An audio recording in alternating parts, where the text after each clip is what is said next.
know the moment perfectly.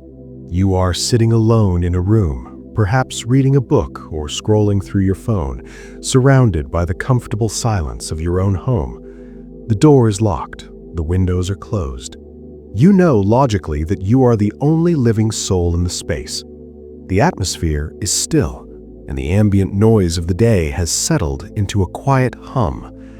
And then, without warning, the feeling arrives. It isn't a sound, it isn't a shadow moving across the wall. It is something far more primal and difficult to articulate. A sudden prickling sensation at the back of your neck, a subtle tightening of the skin on your scalp, the tiny, almost imperceptible hairs on your arms standing on end.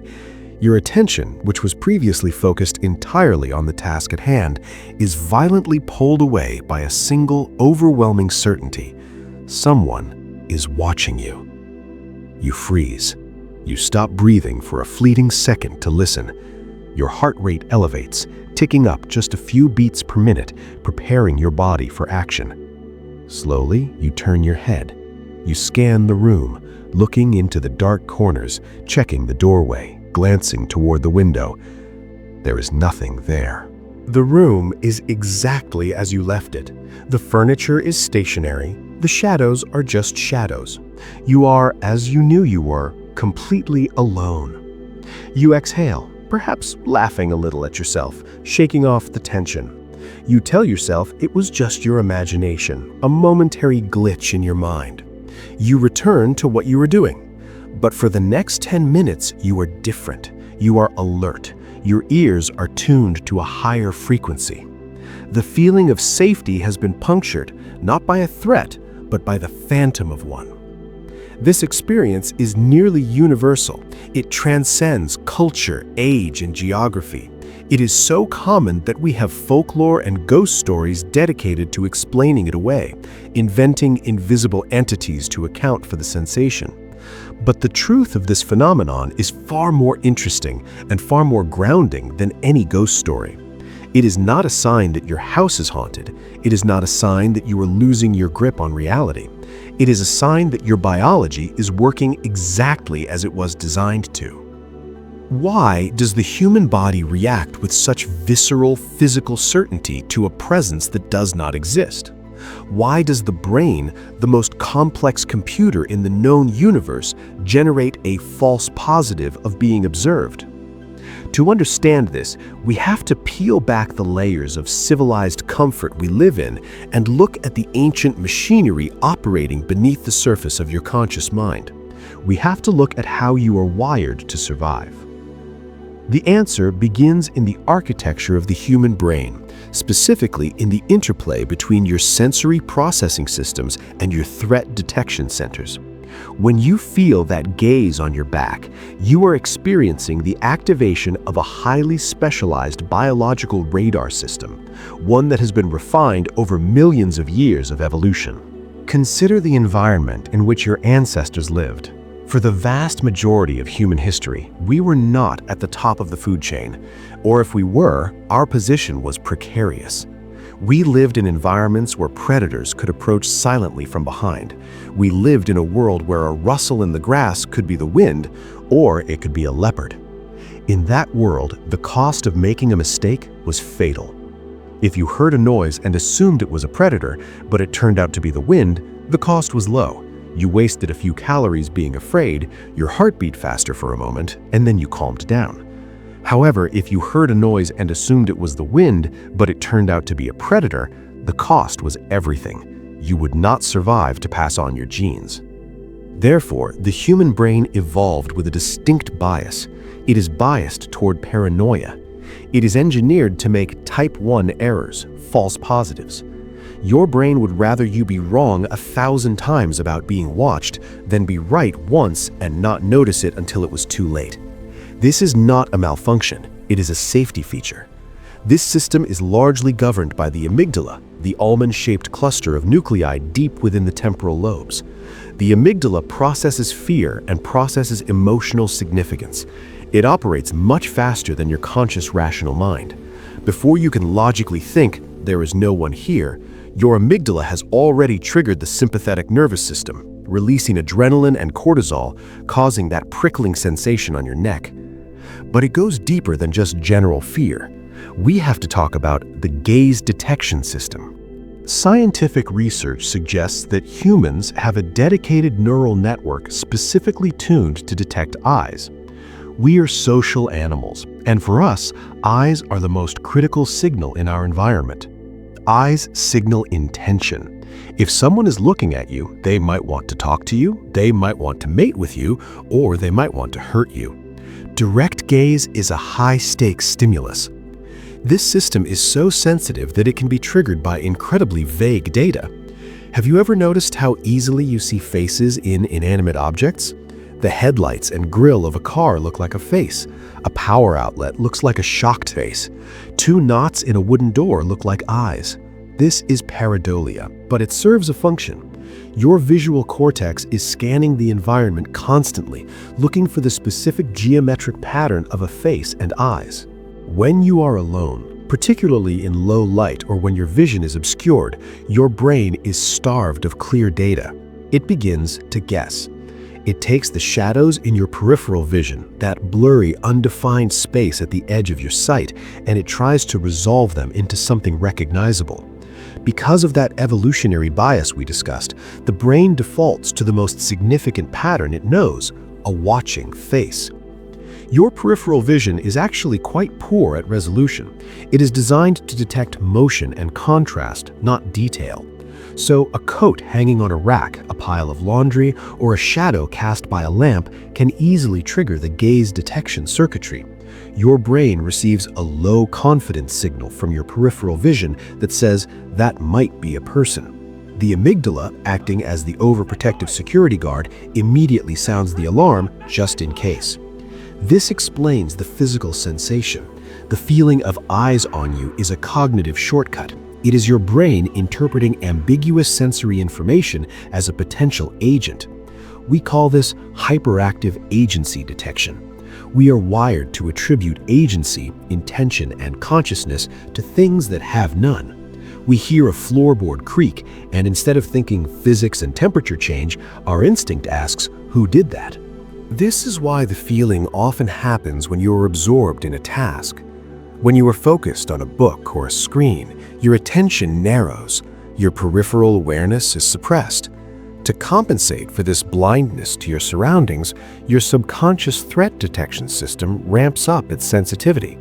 It becomes hypervigilant because your conscious mind is distracted. It's like a security guard turning up the volume on the surveillance monitors because the main gate is open. A tiny fluctuation in air pressure, a settle of the house, or a flicker of a light bulb becomes amplified into a signal of presence. It is crucial to understand that this is a mechanical process. It is biology doing its job. If this already makes something click about your own experiences, hit like so this reaches others who felt this and didn't know why. Now, let's move beyond the biological machinery and explore the psychological landscape.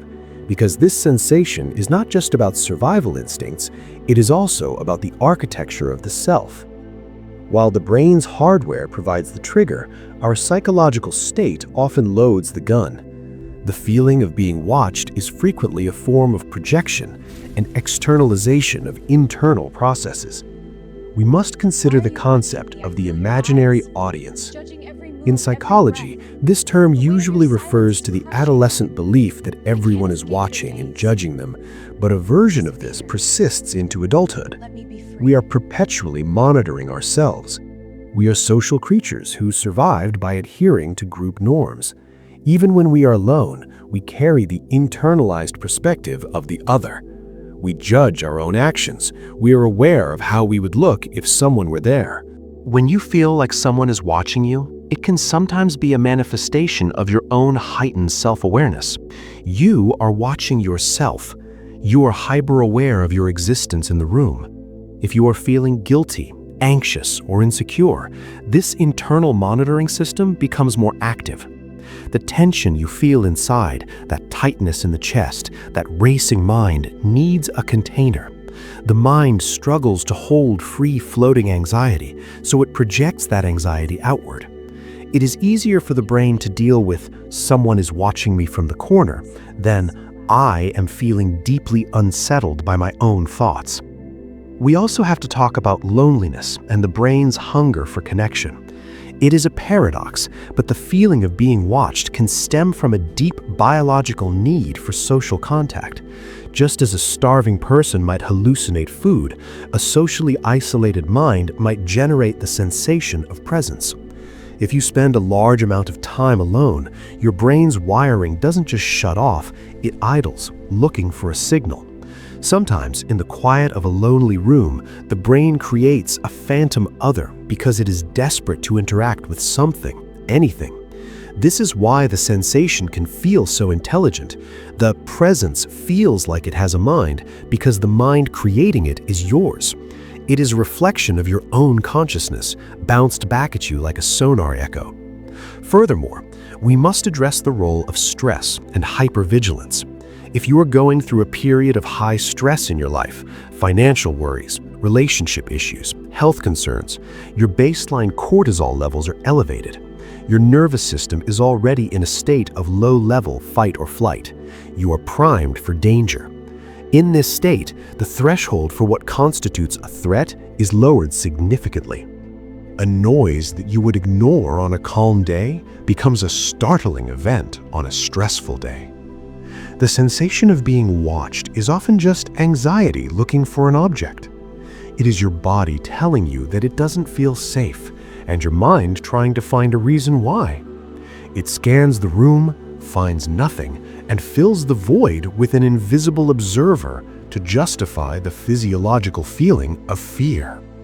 This brings us to the spaces in between, the liminal states where these feelings most often occur. You rarely feel watched when you are standing in a crowded grocery store at noon. You feel it when you are alone, at night, in the quiet. You feel it in the shower or when you are lying in bed waiting to sleep. These are states of sensory deprivation and vulnerability. When external stimulation drops, when the lights go out and the noise stops, the signal-to-noise ratio in your brain changes. Usually, the external world provides a constant stream of loud data that drowns out the subtle internal noise of your nervous system. But in the quiet, that internal noise becomes audible. You start to notice the ringing in your ears, the beating of your heart, and the random firing of neurons in your visual cortex. In these liminal moments, particularly near sleep, we enter what are known as hypnagogic states. This is the borderland between wakefulness and dreams. In this state, the brain is incredibly fluid. It is beginning to generate dream imagery while you are still partially awake. It is very common to experience mild hallucinations in this state, hearing a voice call your name, seeing a geometric pattern, or feeling a presence in the room. This is not a haunting. It is the creative power of the mind coming online before the rational guardrails are fully asleep. We also feel this in the shower. Why is the shower such a common place to feel watched? Think about the sensory input. The sound of the water creates white noise, a chaotic wall of sound that masks other noises. Your brain tries to find patterns in the white noise. It thinks it hears a door opening or a voice, but it's just the random frequencies of splashing water. Simultaneously, your vision is often obscured by a curtain or water in your eyes. You are naked, vulnerable, and your senses are baffled. It is the perfect storm for the amygdala to say, "We are vulnerable here. Pay attention." The feeling of being watched in the shower is a testament to your survival instinct, recognizing a vulnerable position. Now, we must touch upon the spiritual interpretations, but we will do so with feet firmly planted on the ground. Throughout human history, before we had fMRIs and an understanding of the amygdala, we needed language to explain this sensation. Every culture has words for it. We spoke of spirits, guardians, ancestors, or unseen entities. It is important to respect these traditions, not as literal scientific fact, but as a map of human experience. When a person says they feel a presence, they are reporting an honest experience. They are feeling something. To dismiss it as crazy is invalidating. However, to jump immediately to a supernatural conclusion is to misunderstand the incredible sensitivity of the human instrument.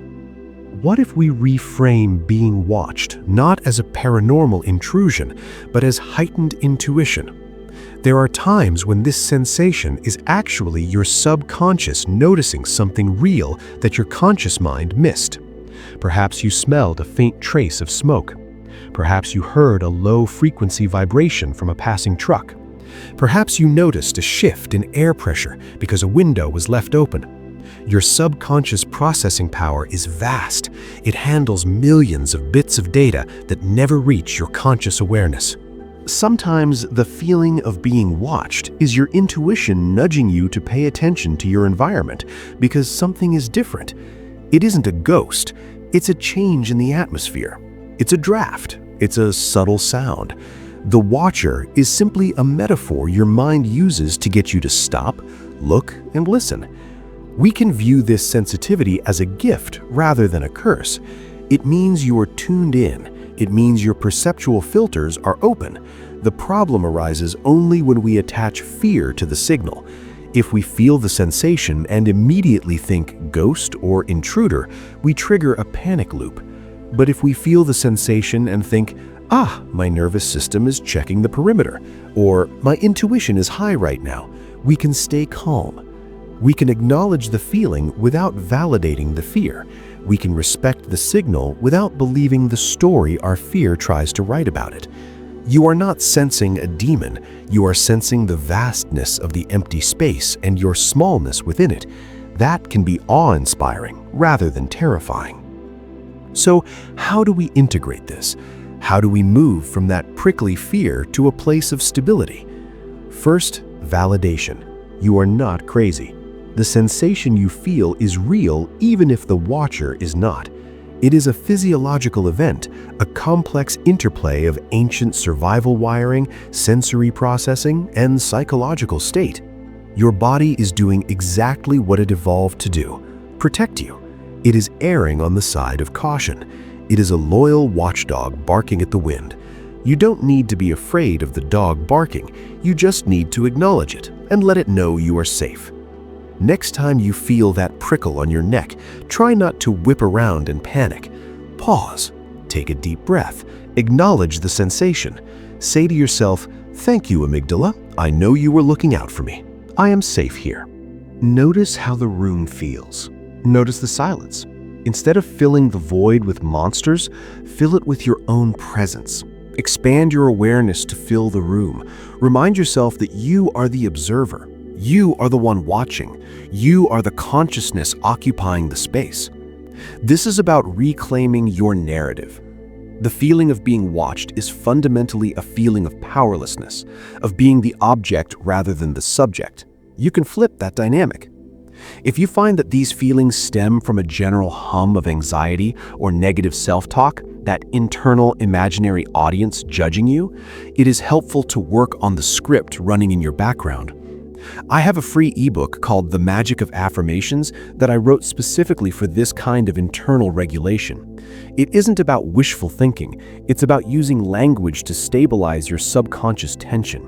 It helps you build a healthier, more secure internal dialogue so that when silence falls, your mind doesn't drift toward fear, but toward peace. It's a tool for grounding yourself when your nervous system tries to float away. You can find it linked below. The next time the house is quiet and the air feels charged, remember, your senses are sharp, your brain is brilliant. You are simply experiencing the echo of 1,000,000 years of survival. When you feel that sensation of being watched, does it feel like fear or does it feel like heightened awareness?